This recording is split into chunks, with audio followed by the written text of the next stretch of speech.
was I've got I'm doing video. I've not done a while. I've not done these type of videos in a while because not many moves have been happening. So today we're gonna do the D'Angelo Russell move to the Nets, which I was really surprised when I heard about this. I did not expect this to happen at all. So the Nets got D'Angelo Russell and Timofey Mozgov from the Lakers. In exchange, the Lakers received Brook Lopez and I think the 27th pick in the NBA draft.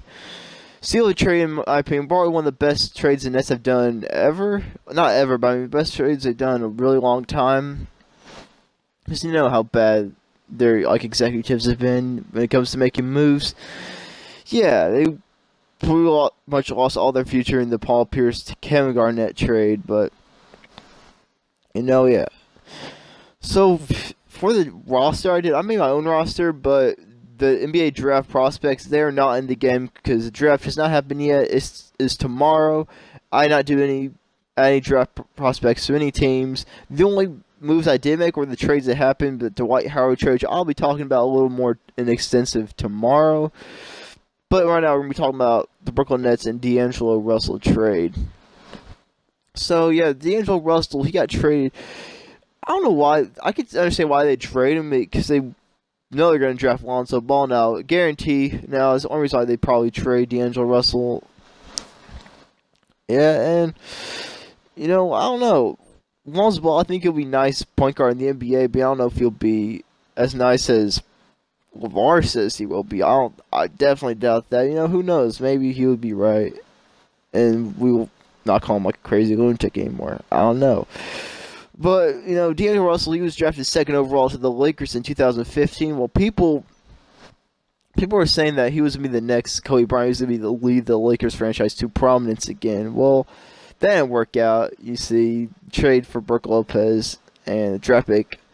I guess one good thing to do is they freed up a lot of cap space because Timofey Mozgov's horrendous contract. He paid like nearly $20 million a year. Eventually, we pay $20 million a year. He's getting paid $16 million right now, or something like that. I don't know. I don't really look extensively to the contracts, but Timofey Mozgov, he kind of sucks now. He was actually okay like for the Nuggets, and he was for the Cavaliers for a season, and then he kind of sucked. And at least he'll be getting some minutes. He'll be getting a chance to revive himself, I guess, in a way. He's probably going to be most likely their starting center unless the Nets make a move or something. But for now, if they keep the roster how it is, then Timofey Mozgov is most likely going to be their starting center, with Justin Hamilton being their backup center. The team sucks now.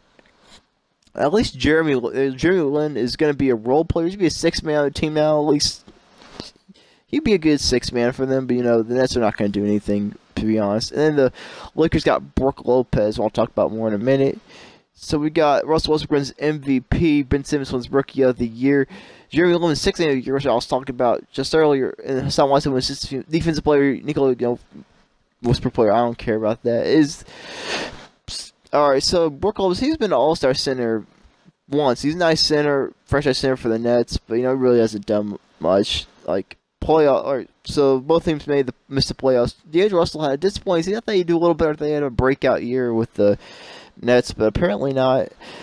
Yeah, Brook Lopez, he played for Nets his whole career, and then he got traded to the Lakers. So I'm trying to talk about how much I can. I'm sorry, guys. And look for the Lakers, how Brook Lopez do. Brook Lopez, he had a down season as well. He's got not being the number one option anymore. Maybe he still is, but I don't know. I've got to look at Timofey Mozgov stats. See how he did.